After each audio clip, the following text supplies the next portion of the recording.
G'day everyone, welcome back to another weekly tipping video on the channel. Today going to be going over my tips for round 24 of the 2025 AFL season. Make sure to leave a like and subscribe if you do go on to enjoy. Well, let's begin. As always, we'll have a quick look on how it went from the previous round, that being round 23. I got myself a 7 out of 9, a pretty average score for the round, I'd say. We did tip the Saints first up, and we actually tipped them by 8 points. So pretty close with the margin. It was 2 points in the end.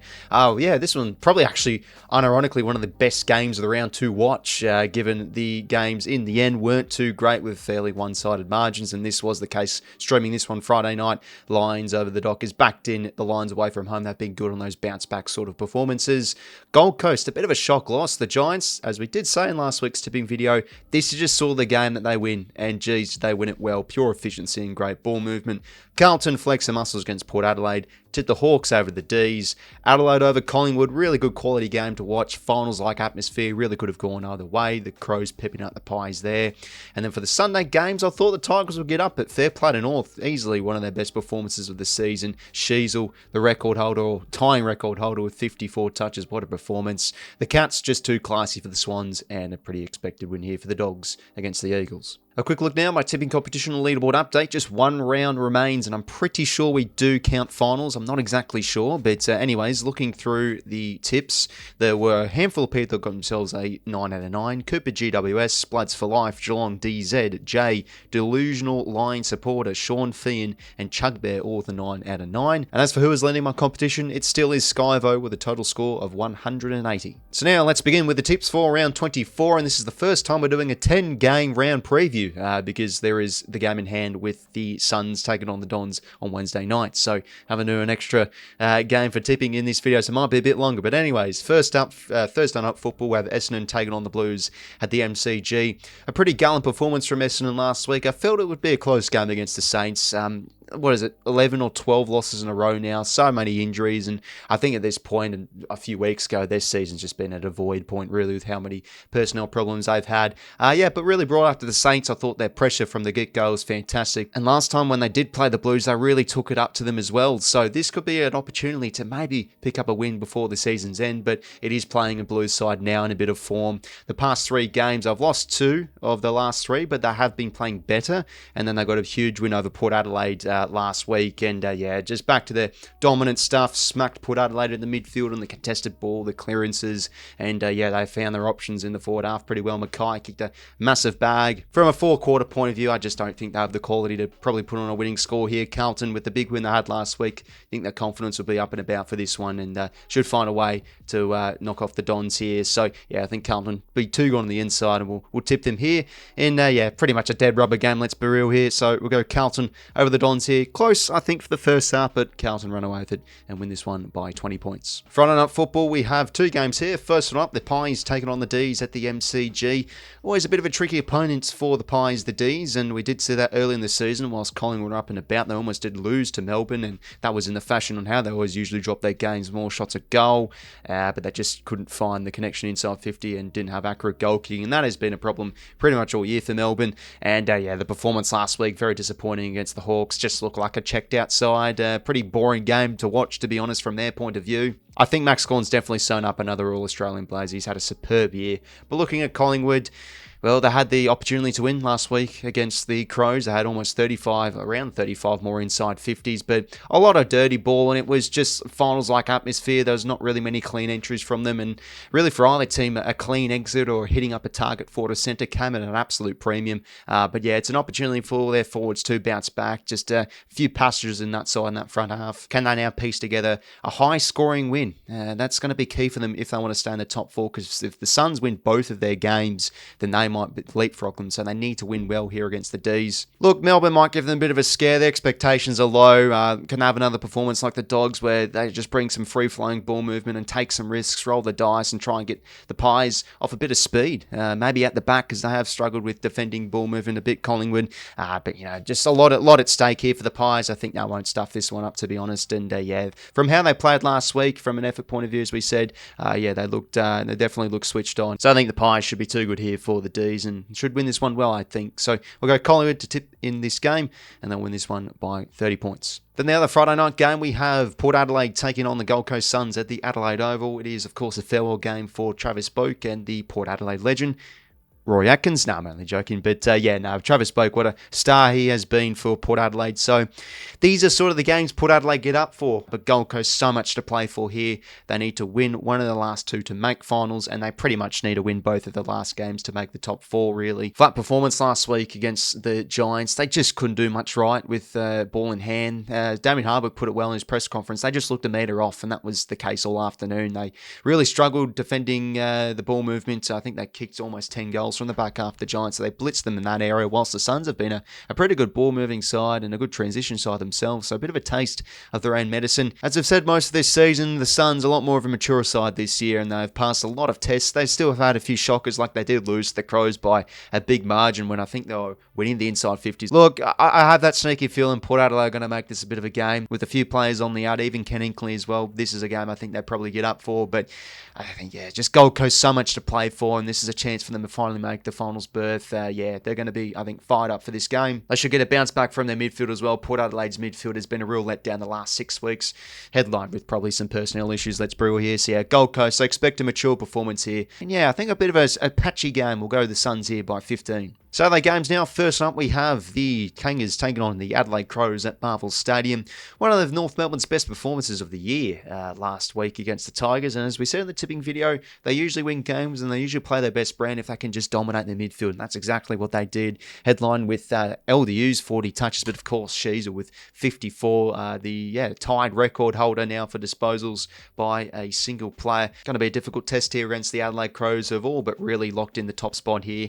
They were able to pick up the win in one of the games of the year, to be honest, against the Pies. Low scoring, but finals-like atmosphere from both sides. As I said in the Pies tipping segment, just that efficient kick forward to centre really came at a premium. It was just an absolute scrap, but an entertaining game to watch. And again, Adelaide, I thought they were just a bit more smart than the Pies at times with hitting targets and being able to change the angles, etc. And yeah, they eventually found their winners, like 𝐓𝐿 forward kicking that clutch goal. But at the same time, they haven't looked at the absolute greatest the last fortnight. You know, they did struggle against the West Coast Eagles, and they had a bit of a poor start against the Pies. So good North, maybe get a bit of an early jump on them, try and dominate in the trenches, because that is one of their main importances if they are any chance of playing good football. I think the Kangas might give them a bit of a jump early on, but Adelaide, just too much firepower across all facets of the ground. They're looking dangerous in their front half, but also defensively, geez, they continue to build with Keane and Worrell. So I'll go the Crows here, and they should win well by 38 points. Next game up, we have Richmond taking on the Geelong Cats at the MCG. The Tigers midfield smashed last week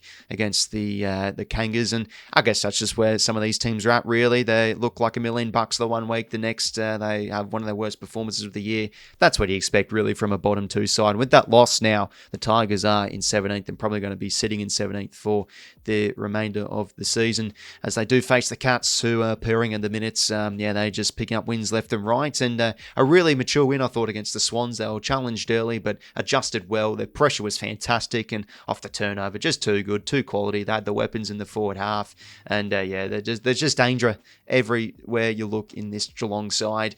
And I don't really have to spend much time on this, to be honest. The Tigers, especially at the G this year, in the back half of the year, they've had, against some quality sides, some real disappointing performances, and there's not much shame in that. This is just where Richmond are at. They have now started to pick up a few injuries as well as the weeks have gotten on a little bit, but yeah, I expect the Cats to be way too good here. Get them on the outside and just be too good in multiple areas of this game. So the Cats to win this one against the Tigers, and we'll tip them here in a big margin by 45. Saturday night football here, we have West Coast taking on the Swans at Optus Stadium. West Coast sitting on one win for the season.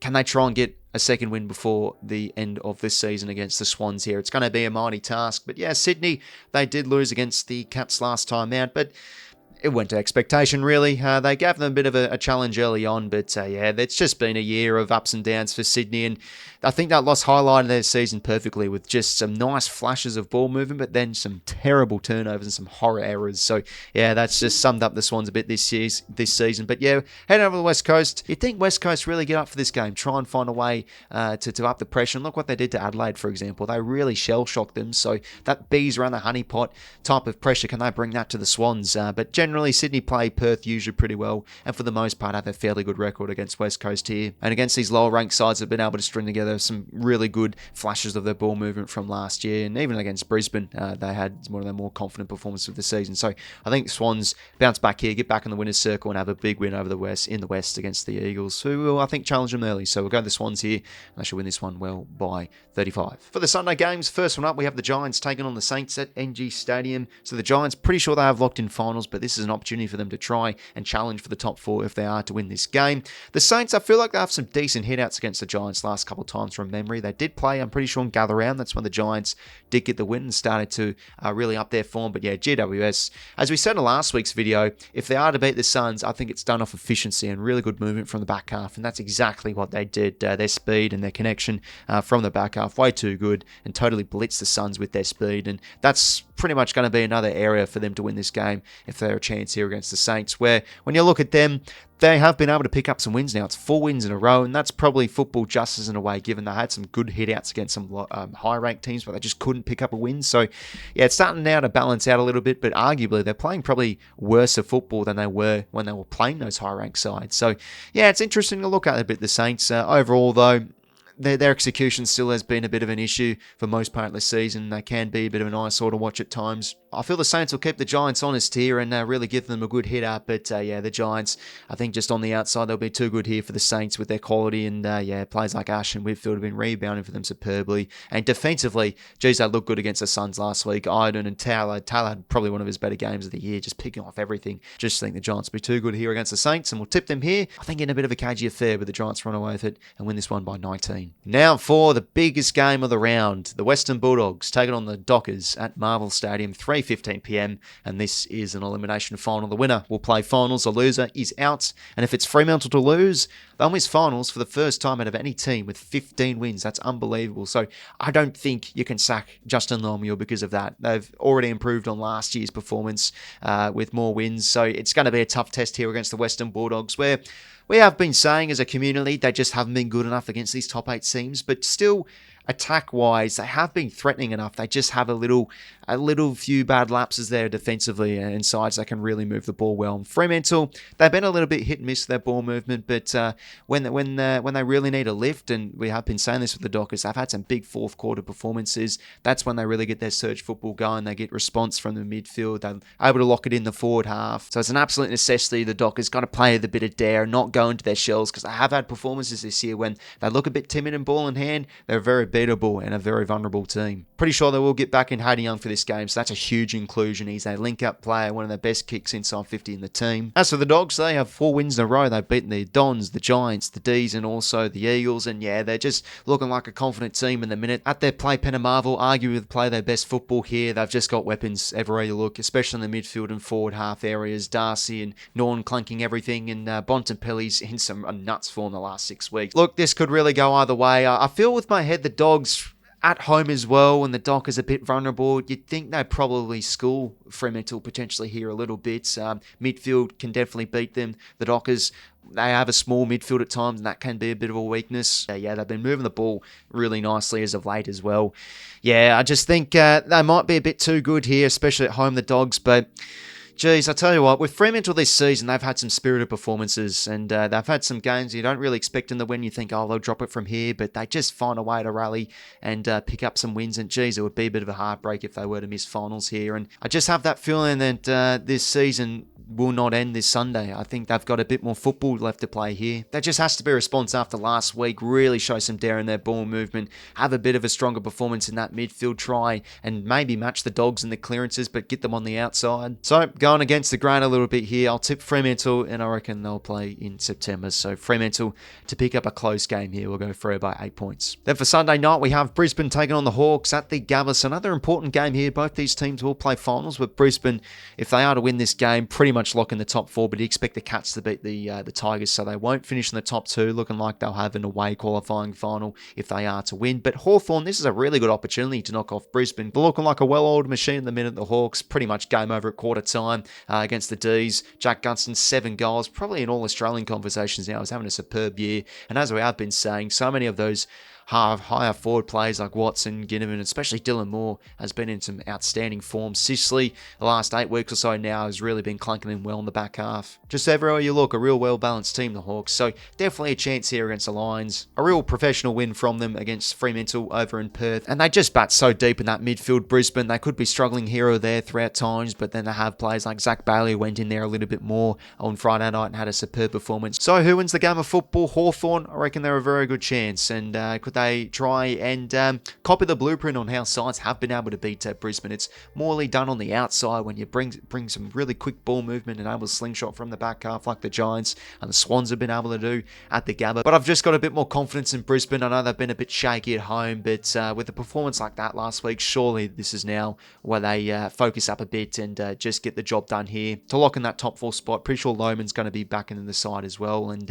yeah, both sides have very good weapons in their front half, but yeah, I think Brisbane will be a bit too good in the midfield against the Hawks, I reckon, and up the front half will have their weapons to find a way to win. So I'll go Brisbane in this one over the Hawks, and yeah, a bit of a shootout, but Brisbane run away with it and win this one by 14. And the final game of the round the next week on Wednesday night, it is the Gold Coast Suns taking on Essendon at People's First Stadium. So yeah, this is sort of a future tip here. We don't know how these sides' form will be come next week, but as expected from what I've tipped, I expect Gold Coast to win Friday night and Essendon to lose. So yeah, this is an opportunity for Gold Coast to technically make the top 4 if they are to win this game, but they'd probably need to win this one well, because if they don't win it well enough, then they won't have the percentage to leapfrog Collingwood, who I expect to win on Friday night, and the Pies will make the top 4, the Gold Coast Suns will finish in 5th on percentage then. So yeah, they need to probably win well if they're going to be finishing in the top 4, and that's also the same on Friday night against Port Adelaide. But yeah, Essendon, how did they go here? They did have a good hit out against the Suns